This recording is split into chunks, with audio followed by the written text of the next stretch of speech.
काव्य कौमुदी में पिछले कालांश में अपन ने गीतामृतम पाठ के जो मूल ग्रंथ श्रीमद् भगवत गीता है उसके महात्म्य के बारे में चर्चा की थी। इसके अलावा इस पाठ के अंदर जो जो मुख्य बिंदु आए हुए हैं उसके बारे में संक्षेप में हमने चर्चा की थी। अब आज प्रथम जो श्लोक है उसको लेते हैं। उस श्लोक में जो प्रसंग, पदच्छेद, अन्वय, व्याख्या, व्याकरण, छंद और अलंकारों के बारे में अपन चर्चा करेंगे। श्लोक क्या है? न जायते म्रियते वा कदाचित नायं भूत्वा भविता वा न भूय अजो नित्यः शाश्वतो अयं पुराणो न हन्यते हन्यमाने शरीरे। यह है श्लोक। इसका प्रसंग होगा कि इस श्लोक के अंदर किस चीज़ का वर्णन है और ये श्लोक कहाँ से लिया गया है। तो अपन इस श्लोक को देखते हैं तो ये श्रीमद् भगवत गीता जो वेद व्यास जी द्वारा लिखित भगवत गीता महाकाव्य से लिया गया है। तो अपन लिखेंगे कि प्रस्तुतो अयं श्लोकः श्री कृष्णस्य मुखारविंदात् निसृत, है ना, वेद व्यासस्य श्रीमद् भगवत गीता ग्रंथ रत्नात् गृहीतः अस्ति। और प्रस्तुत श्लोके कस्य वर्णनम अस्ति? अस्मिन् श्लोके आत्मनः वर्णनम, आत्मा का वर्णन है इस श्लोक में, इसलिए आत्मन विषय चिंतनम वर्तते। फिर इसका पदच्छेद करेंगे। पदच्छेद होगा न जायते म्रियते, ऐसे कैसे, वा यहाँ पर संधि होगी कदाचित, न और अयम, चार वर्ड बनेंगे, चार शब्द बनेंगे, कदाचित, न और अयम, ये सारे मिलेंगे तो बन जाएगा ये कदाचिन नायम। भूत्वा भविता वा न भूय अजो नित्य शाश्वतो अयम, यहाँ भी दो शब्द बनेंगे, एक तो बनेगा शाश्वतः और एक बनेगा अयम।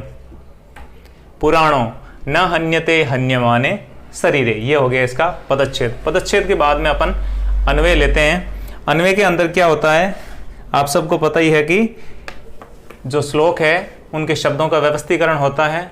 तो सबसे पहले अपन लेंगे अयम, अन्वय करेंगे तो अयम कदाचित न जायते म्रियते वा, ये हो गया प्रथम पंक्ति। दूसरा हो जाएगा न वा भूत्वा भूय भविता। फिर हो गया अयम अजो नित्य शाश्वतो पुराणो शरीरे हन्यमाने न हन्यते, ये हो गया इसका अन्वय। अन्वय के बाद में अपन शब्दों की व्याख्या करते हैं। सबसे पहला शब्द आया है अयम।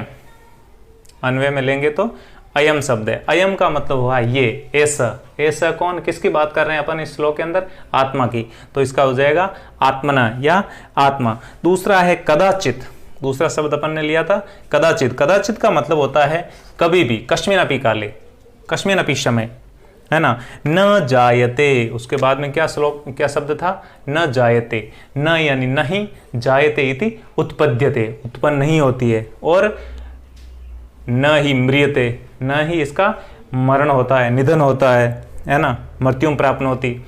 फिर न वा, तथा न ही क्या होता है? भूत्वा यानी होकर के, भूय भविता, भूय का मतलब होता है पुनः, भूय की व्याख्या अपन करेंगे पुनः, और भविता इति भविष्यति, न उत्पन्न वापस होकर के, भूत्वा यानी थी उत्पद्यते, होकर के, होकर के क्या होगा? संभूय, होकर के पुनः उत्पन्न नहीं होगी। ऐसा नहीं है भाई, आत्मा ना तो उत्पन्न होती है और न उत्पन्न होकर के वापस होती है, ऐसा कुछ नहीं है। और न ये जायते न म्रियते, न इसका मरण होता है। और क्या बोला है? अयम। फिर अयम शब्द आया। यहाँ पर सारा जो अयम, ये सर्वनाम शब्द आ रहे हैं वो किसके लिए आ रहे हैं? आत्मा के लिए। तो अयम अज, अज इति जिसका कोई जन्म नहीं होता, जो उत्पन्न नहीं होती, वो होती है अज, यानी उत्पत्ति रहित, या अपन कह सकते हैं अजन्मा। अज की व्याख्या करेंगे उत्पत्ति रहित या अजन्मा। नित्य, नित्य इति सर्वदा, अविनाशी, जिसका कभी नाश नहीं होता। उसके बाद में शाश्वत, शाश्वत का व्याख्या होगी सनातन। पुराणो, पुराणो इति पुरातन, जो सबसे प्राचीन है। ऐसी आत्मा है वो शरीरे हन्यमाने, शरीरे, शरीरे इति देह, शरीर को कहते हैं, देह भी कहते हैं, काया भी कहते हैं। तो शरीरे हन्यमाने, शरीर जब हिंस्यमाने हो जाएगा, जब शरीर का हनन हो जाएगा, उसके बाद भी यह आत्मा है जो न हन्यते यानी न हिंस्यते, इसकी हिंसा नहीं होगी।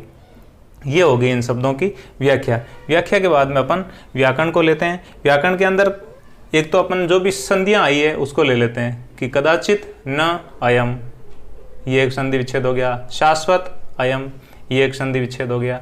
तो 2 संधि विच्छेद हो गए। उसके बाद में अज की अपन समास कर सकते हैं, न जनयति इति न जायते इति अज। उसके बाद में एक शब्द आया है जायते, यहाँ आया ना, जायते म्रियते। तो जायते के अंदर अगर इस पूरे शब्द की उत्पत्ति अपन देखते हैं जायते की, तो उसके अंदर क्या है, जन धातु है, मूल जन धातु है और लट लकार है। लट लकार का जब प्रथम पुरुष का एकवचन रूप चलेगा तो बनेगा जायते। उसके बाद में व्याकरण टिप्पणी के अंदर अपन म्रियते भी ले सकते हैं, म्री धातु के अंदर लट लकार प्रथम पुरुष एकवचन। भूत्वा ले सकते हैं, भू के अंदर अगर कत्वा प्रत्यय लगेगा तो शब्द बन जाएगा भूत्वा, है ना। इसी प्रकार अज का अपन ने ले लिया कि जो भाई नंग समास है इसके अंदर। उसके बाद में अपन देखते हैं छंद के बारे में। तो इस श्लोक के अंदर न जायते म्रियते वा, इस श्लोक के अंदर जो छंद है वो है उपजाति। उपजाति छंद आपने पढ़ा होगा। उपजाति छंद कहाँ होता है, जहाँ पर इंद्र वज्रा और उपेंद्र वज्रा दोनों छंदों का समावेश होता है, उसमें उपेंद्र वज्रा होता है। लक्षण भी आपने पढ़ा होगा, अनंतरो दीरित लक्षम भाजो पादो यदि ये उपजाति यस्ताम इत्थम किलान्या स्वपि मिश्रितासु स्मरंति जाति श्रीदमेव नाम। तो ये था उपजाति छंद का लक्षण। उसके बाद में अपन देखते हैं कि इस छंद के अंदर इस जो पद्य आया है, श्लोक आया, उसके अंदर अलंकार कौन सा है। तो इसमें दृष्टांत अलंकार है, जहाँ पर बिंब प्रतिबिंब भाव होता है वहाँ पर हमेशा दृष्टांत अलंकार होता है। तो आज